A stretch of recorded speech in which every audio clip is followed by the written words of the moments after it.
Thanks for staying with us on the Friday AM edition of Newsfeed. If you've just joined us, well, very good morning to you. I'm Mpho Sithole. It's been over 2 weeks since former President Jacob Zuma started serving his sentence at the Estcourt Correctional Centre. Public policy analyst Dr. Mathebula says the events that followed his sentencing continued to raise more questions than answers. In KwaZulu-Natal and Gauteng, there was widespread looting, burnt malls and warehouses. But who is to blame? Dr. Mathebula joins me now to give his views on the matter. Dr. Mathebula, very good morning to you. Thank you so much for your time. What we as South Africans are failing to interrogate is the extent to which the governing party has the capacity to master the hard power of the state and rein in on the criminality that characterize the events. This is a huge chunk of the article that you wrote as we begin to ask ourselves the questions, but very few answers. Yes, thank you on a cold morning, and we hope the people in the Western Cape are enjoying the snow and the water. Remember, there's a national state of disaster on drought already in the country. So, when I penned the article, which you read, of course, I was looking at the African National Congress as an organization to say, if we look at the ANC as a governing party, has the ANC been able to deal with hard power? Because the ANC, since its inception, it has been profoundly good at using soft power. The ANC has been able to persuade people to its cause. It has been able to persuade people to follow it wherever it wants. It came with so many documents, your Invozabant, your Freedom Charter, your strategy and tactics and document. And they came with that tradition into government. Even when they established Umkhonto weSizwe, if you listen to what Nelson Mandela said when that was established, he said there comes a time in the life of a nation when you either fight or submit. It was not their choice, but they were making a choice of fighting. But even after they formed Umkhonto weSizwe, it was a hit and run situation. They were never involved in an open formal combat war with government. They were never, except assisting there and there in Zimbabwe, but they themselves with the apartheid state, they never. So the ANC itself has never commanded a war itself, but they have commanded a very ideological struggle against apartheid and colonialism.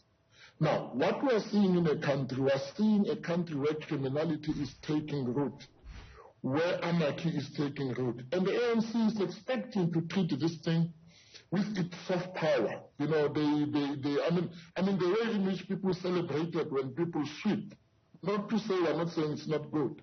What people did there, we congratulated and everything.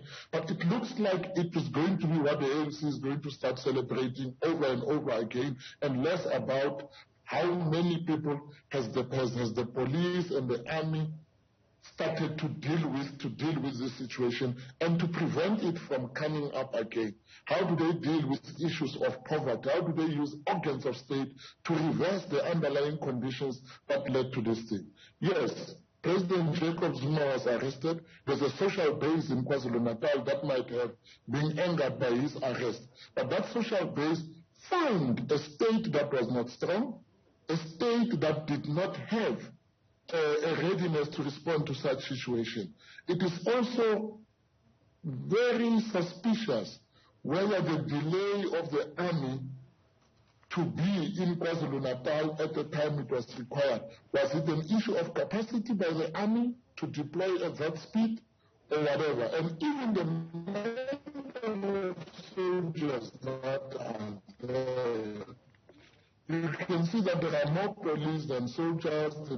The size of the deployment, is it an issue in terms of the number of soldiers that we can deploy? What if this thing sparks over again? Are we ready to have the number of soldiers that we need to deal with this thing? And these are issues of hard power. When you look at the budget over the years of defense, the country has not been investing in the army. The country has not been investing in the serious recruitment of the youth into the army. And that is the challenge that we should deal with. And that challenge we need to also trace it at the capacity of the people that we are getting out of the ANC as the party that wins to get into cabinet and make this decision. And if President Ramaphosa is not going to deal with this thing and reshuffle this cabinet, well, this cabinet has demonstrated that it can be divided on something as simple as agreeing on what is this problem. They are divided on a number of very mundane things. They just get divided. They argue amongst themselves when the country is expecting leadership. That shows that the analysis paralysis. The ANC is very good at sitting down and agreeing what is the problem. They agree, they know what is wrong. They know what could be done. They know what would be the results of doing something. But it is about doing something that as a political party they need to do. And we need to try to locate that problem not only inside the state itself, but inside them as a ruling party to say, how are they training their cadres that are coming through to lead government? How are they, what type of people are they giving us into that? And we need to now locate the problem, not only in government, but also locate it in the history and the tradition of the ruling party.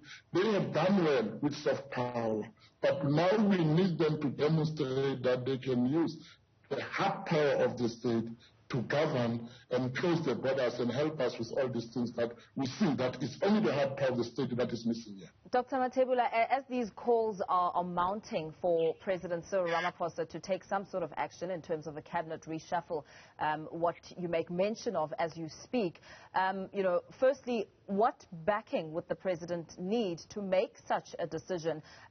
Should the need, should he follow through? And at the same time, you speak about the violent unrest on the one end, but we know when it comes to decisions, and another decision that President Cyril Ramaphosa needs to make, we know that he's sitting on a report by the SIU, which recommends that executive action be taken against Health Minister Dr. Zweli Mkhize. Another decision that needs to be made, which could in end see the reshuffle that is spoken of. Let's talk about what sort of backing he would need and what processes would need to follow should such a decision be made. As we speak now, President Ramaphosa is the president of the country. Section 85 of the Constitution says the executive authority of South Africa or of the Republic vests in him, and he exercises that together with cabinet. The Constitution gives him the power to decide who becomes a member of his cabinet.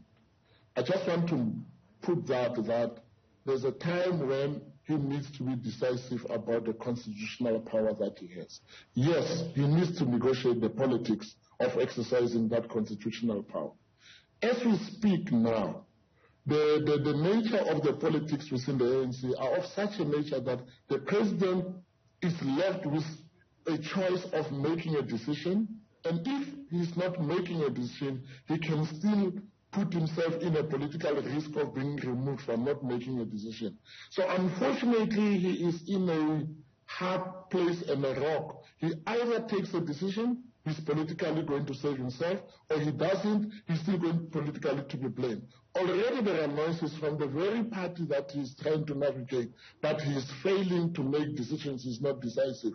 But if he makes the decision, let him face that thing. He has the support already. I don't know what support does he need, because he has the support. If you listen to what his leaders in the ANC are saying, you listen to in KwaZulu-Natal, the secretary there, they are not in any way opposed to him taking decisions.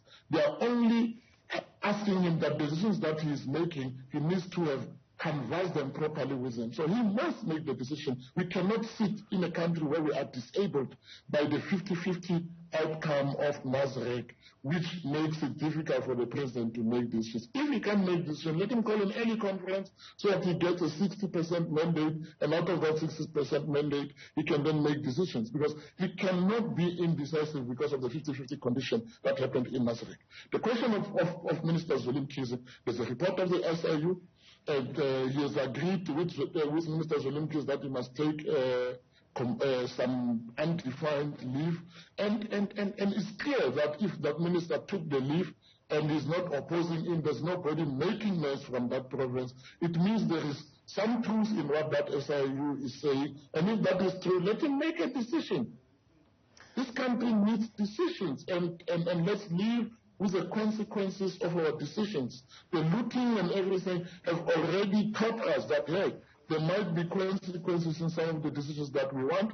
Let him take the decisions. We are already in the wind, we are already in the firmament of dealing with consequences. Let him take the decisions. Very well. Thank you so much for your time.